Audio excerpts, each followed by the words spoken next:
Param Vijayate Śrī Kṛṣṇa Sankirtanam. Total world victory of Hare Krishna. My name is Sitapati Das, and this is Bhagavad-gita, the Song of God, as it is by His Divine Grace Srila A.C. Bhakti-rasāmṛta-sindhu Prabhupada. Chapter 5, Karma Yoga, Action and Kṛṣṇa Consciousness, text number 11. Let's go. Kāyena manasā buddhyā kevalair indriyair yoginaḥ karma kurvanti saṅgam tyaktvātma-śuddhaye. Kāyena with the body, manasā with the mind, buddhyā with the intelligence, kevalair purified, indriyair with the senses, even with yoginaḥ, the Kṛṣṇa conscious persons, karma, actions, kurvanti, they act, saṅgam, attachment, tyaktvā, giving up, ātma, self, śuddhaye, for the purpose of purification. Translation: the yogis, abandoning attachment, act with body, mind, intelligence, and even with the senses, only for the purpose of purification. Purport by His Divine Grace, Srila A.C. Bhakti-rasāmṛta-sindhu Prabhupada. By acting in Kṛṣṇa consciousness for the satisfaction of the senses of Kṛṣṇa, any action, whether of the body, mind, intelligence, or even of the senses, is purified of material contamination. There are no material reactions resulting from the activities of a Kṛṣṇa conscious person. Therefore, purified activities, which are generally called sadācāra, can be easily performed by acting in Kṛṣṇa consciousness. Śrī Rūpa Gosvāmī in his Bhakti-rasāmṛta-sindhu describes this as follows: Iha yasya hare dasye karmana manasā gira nikilasvapyavastasu jivan mukta sauchate. A person acting in Kṛṣṇa consciousness, or in other words, in the service of Kṛṣṇa, with his body, mind, intelligence, and words, is a liberated person even within the material world, although he may be engaged in many so-called material activities. He has no false ego, nor does he believe that he is this material body, nor that he possesses the body. He knows that he is not this body, and that this body does not belong to him. He himself belongs to Kṛṣṇa, and the body too belongs to Kṛṣṇa. When he applies everything produced of the body, mind, intelligence, words, life, wealth, etc., whatever he may have within his possession, to Kṛṣṇa's service, he is at once dovetailed with Kṛṣṇa. He is one with Kṛṣṇa, and is devoid of the false ego that leads one to believe that he is the body, etc. This is the perfect stage of Kṛṣṇa consciousness. Om Jnanatimidandasya Jnananjana Shalakaya Chakshurunmilitam Yena Tasmai Śrī Gurave Namaha. 511. Okay, a comma has been added. Oxford comma has been taken out, actually. Okay. Is that mentioned in here? When one acts in Kṛṣṇa consciousness, a conspicuous dangling modifier. Right. Okay, but that was a change in the text itself, the translation, which was not covered by the 83s. Okay, by acting becomes when one acts in Kṛṣṇa consciousness. Srila Prabhupada had written to act in Kṛṣṇa consciousness by acting. Okay. Meddling sadācāra is hyphenated. Bhakti-rasāmṛta-sindhu has the reference added. Jivan mukta is hyphenated. For he does not believe that he is the material body or that he possesses the body. He has no false ego. So, yeah, this one, as I read it, I was like, he has no false ego. False ego means I am the material body. Ego means I. It's just self-identity. Ego, it's a Latin word that means I. In Sanskrit, aham. And in Te Reo Māori, aho. Aho. Yeah, so he has no false ego, nor does that he believe that he is the body. That's what false ego actually means. He has no false ego, for he does not believe that he is this material body. Srila Prabhupada wrote, he has no false ego that he is this material body. Yeah, there you go. Quotation mark. Yep. He has no false ego that he is this material body or the body belongs to him. That change there,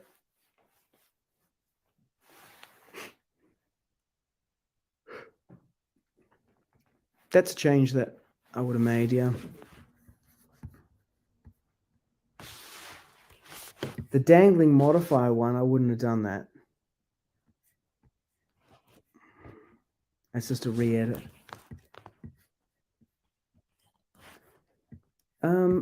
Let's do this. What is a dangling modifier?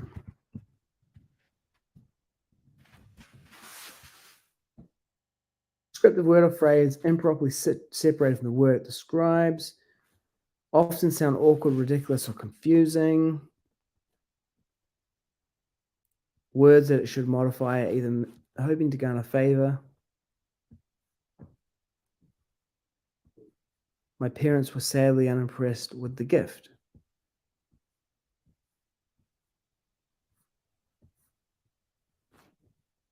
That's not a good example.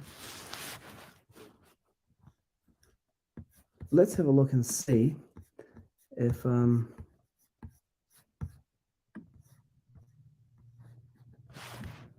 I see. Yeah, the subject does seem to be missing there. When one acts. Yeah, okay. Let's ask, does this sentence contain dangling modifier?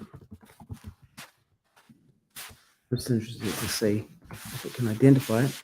No, it doesn't.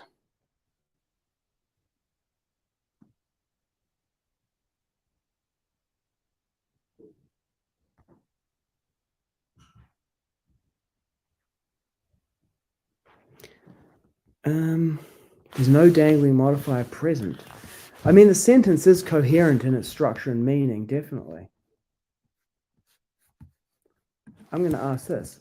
Are you sure? Let's re-examine the sentence. Yep, second opinion. Prepositional phrase, modifiers provide context.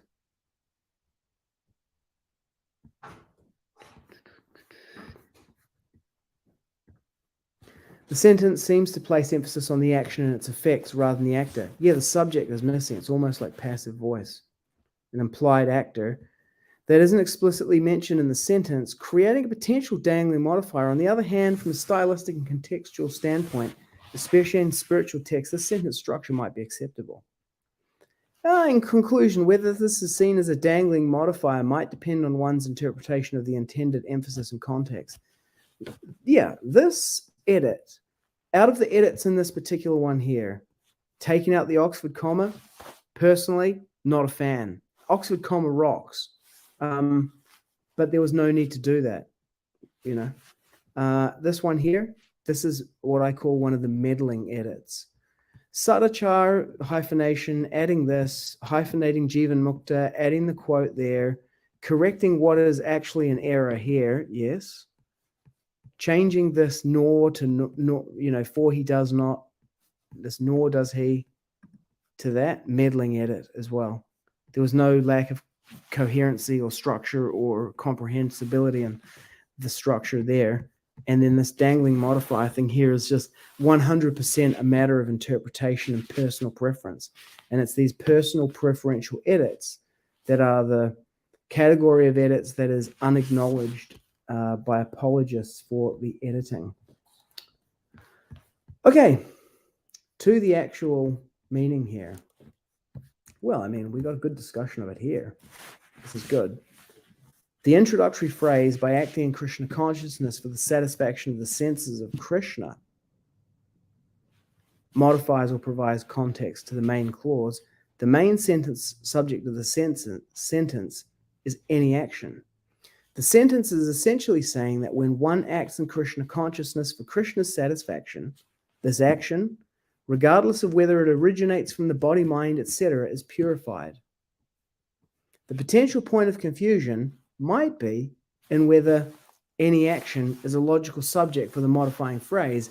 If we were to infer that the action of acting in Kṛṣṇa consciousness should inherently be performed by someone, for example, a person or a devotee, then one might argue that there's a subtle disconnect since the person doing the action isn't explicitly mentioned.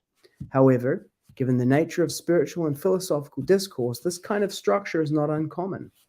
The sentence seems to place emphasis on the action and its effects rather than the actor. In a strict grammatical sense, one could argue that there's an implied actor, someone who acts in Kṛṣṇa consciousness, that isn't explicitly mentioned in the sentence, creating a potential dangling modifier. On the other hand, from a stylistic and contextual standpoint, especially in spiritual texts, this sentence structure might be acceptable. In conclusion, whether this is seen as a dangling modifier might depend on one's interpretation of the intended emphasis and context. This was always going to be a problem, and this is why I would never have done the kinds of edits that were done, because in the future, more capable, intelligent people will come along. See, one of the arguments for doing the edits is that, well, previously we didn't know much, and it's now 15 years later. I'm like, that's a problem, because if you, as 15 years more experienced, look at the earlier edit and go, well, that needed to be changed. What happens in another 15 years when people with now 30 years experience look at the second edition edits and go, you know what, now we know better and we can change them. You've already set the precedent for that. And your second edition edits, which are justified on the basis that they're better and that they're more complete and more accurate, are not more complete, more accurate than 30-year edits or 45-year edits. Or when an artificial intelligence who can score an IQ, verbal IQ score of 155 in that test comes along and analyzes it and analyzes your editing, you know, the thing needed to be sealed, hermetically sealed, so that it can't be touched. Because once you introduce this idea of editing and then you justify it based on the justifications that have been made, and then they have gone and edited and then reverted edits and then re-edited, it's continually, even some sections undergo churn where they get switched back and forward. Anyway, what are you going to do? Give it to ChatGPT to edit now? I mean, all of that stuff's possible, but the first edition books, as they are, need to be preserved. And people need to be empowered to examine it using forensic tools and their own intelligence, and they should tell the truth about the nature of the edits and not lie about them. The yogis abandoning attachment. They act with their body, mind, intelligence, and even with the senses only for the purpose of purification. It looks like Arjuna is fighting in the battle, and Kṛṣṇa is telling him to fight. But why is Kṛṣṇa doing that? Because Kṛṣṇa wants some particular outcome? He wants Arjuna to be attached to a particular outcome? What happens then when Arjuna is not attached to a particular outcome? Do your duty with no attachment to the result. Well, I don't really care whether we win or not because I'm not attached to the result. So what difference does it make if I fight or not? He's acting for the purpose of purification. Earlier, Kṛṣṇa said, Yad yad acharati shreshtas tad tad eve tarojana. Whatever actions a great man performs, the common man follows. Whatever standards he sets through his exemplary acts, the whole world pursues. So there was an argument that Kṛṣṇa advanced based on do your duty. If you don't do your duty, other people will abandon their duty. So you should do it for that reason. But then he takes it to another level where he says, not even for that, only for the purpose of purification. It goes even deeper, only for the satisfaction of Kṛṣṇa's senses. Prabhupada takes it even deeper in the Purport.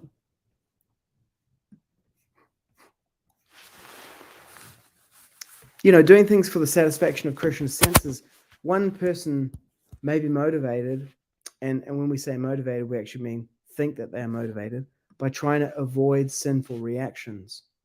So they want to avoid karma, so that's kind of like the person who doesn't do the wrong thing because they don't want to get in trouble.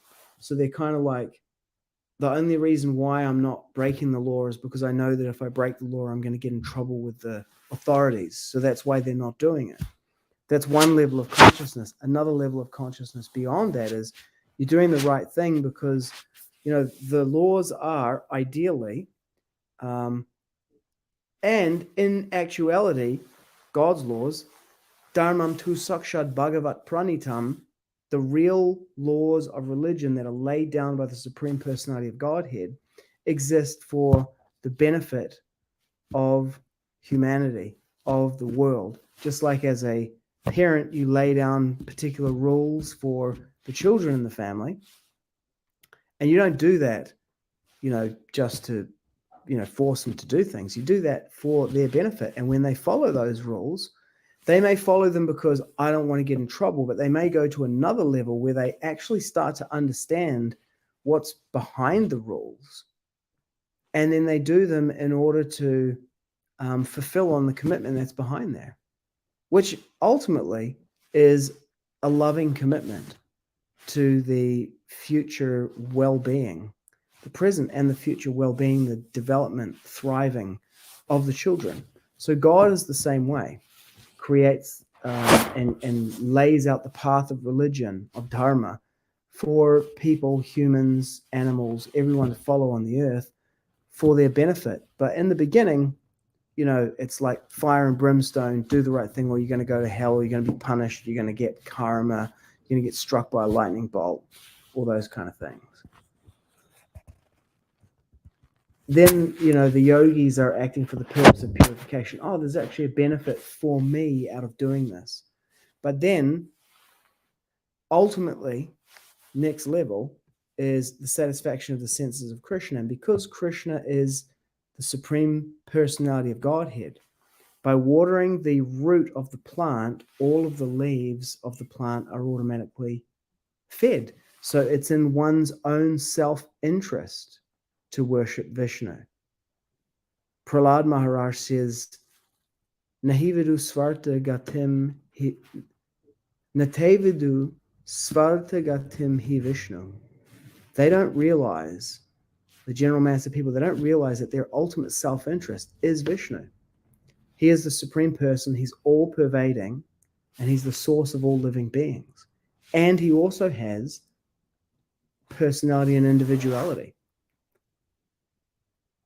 We can either be all-pervading or individual, but not both. But God is both transcendent and immanent. Let's ask, what does transcendent and immanent, I think. Man, I think that's how you spell that word. Immanent. Immanent. Transcendent and immanent are terms often used in religious, philosophical, metaphysical contexts to describe the nature of the divine, the universal reality. These terms can be understood as contrasting ways in which a deity or universal principle relates to the world and its inhabitants. Transcendent, existing apart from, not limited by the material universe. It refers to something that is beyond and outside the ordinary range of human experience or understanding. In many religious traditions, God or the divine is viewed as transcendent, meaning that God exists beyond and is independent from the universal creation. This concept emphasizes the otherness of God and suggests a deity that is beyond human comprehension. So, yeah, existing beyond it. Can be involved with it, but separate, transcendent, immanent, existing or operating within, inherent. In the context of the divine or spiritual, it means present throughout the universe, within everything, and close to every individual. The concept of immanence suggests that God or the divine is present within and permeates the universe, nature, and individuals. It's the idea of God or a spiritual force that is intimately connected to the world and its inhabitants. Example, in Hinduism, the concept of Brahman suggests an ultimate reality or spiritual force that is both transcendent, beyond the material world, and immanent, present within everything. There you go. The dual perspective. The divine as being beyond comprehension while still being intimately connected to every aspect of existence. So the idea here is that when you worship, when you render service, when you fix your mind and orient yourself on the transcendent personality of Godhead and offer everything to Kṛṣṇa, because the transcendent and the immanent are non-different, they're two aspects of exactly the same thing, then by serving the transcendent, the immanent is also worshipped, served perfectly. So there's no contradiction between a spiritual life and your material life. By worshipping that supreme person, Kṛṣṇa, as having that orientation on the transcendent personality, then automatically the immanent aspect of the divine is served. That is the purport of that. Hare Krishna, brother. Bhakta Rawari Sears Natai. Love your encouragement and inspiring. Thank you. Thanks for the encouragement. Okay, let's translate this verse into Te Reo Māori. 5:11 today. Here we go.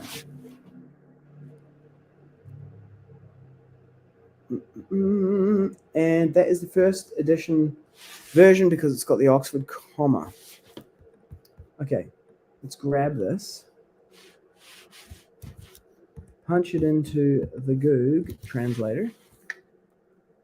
Yogis abandoning communication. Attachment, it doesn't seem to be able to get this. Whakawhiti it puts. Hesitation, abandoning hesitation. Abandoning transcendence. Abandoning hesitation. Abandoning shame. Okay. Abandoning attachment. Attachment. Well, let's do this. We'll drop this in here. And then we'll say attachment. And let's see.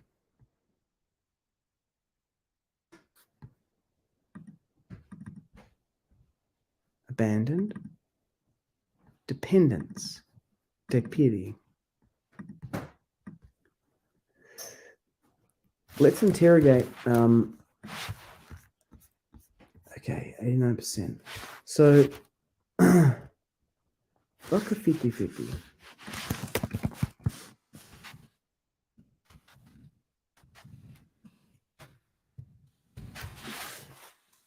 Is whakawhiti attachment?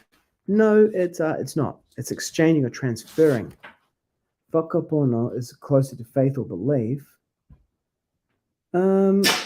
Whakakote, entanglement. That's cool. What about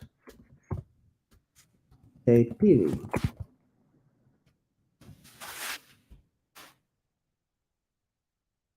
Clinging or sticking.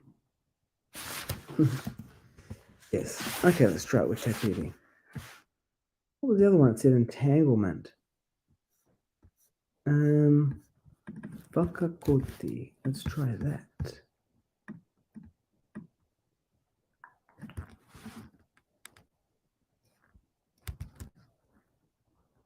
Circumcision. Okay.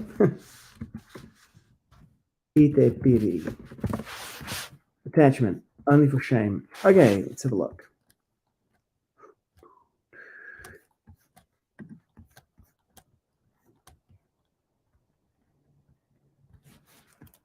Only for this one here, whakama. It says here, shame, disgrace. Okay, not purification.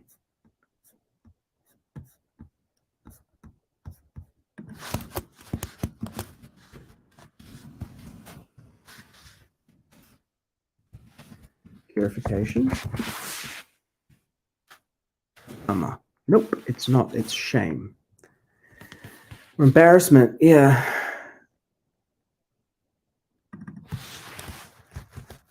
let's try this one here. Liberation, yeah. Or karma.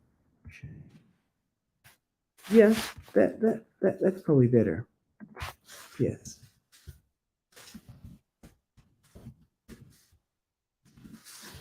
Now, certainty, 85%, 91%. What did it start out at?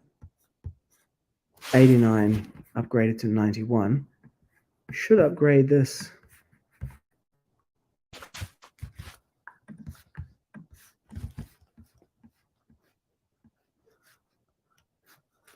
That's good.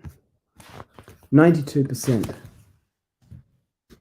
Okay, great. Let's go with it. Okay.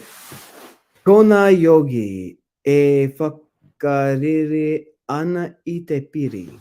Mahi ana ki te tinana hinengaro mā tauranga a tainoa ki ngā uara. Ana ke mō te kaupapa o te whakawatea.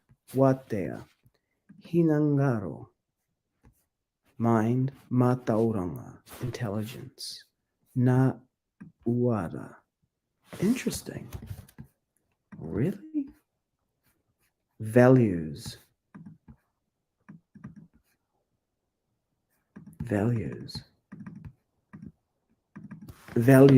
Okay. Senses.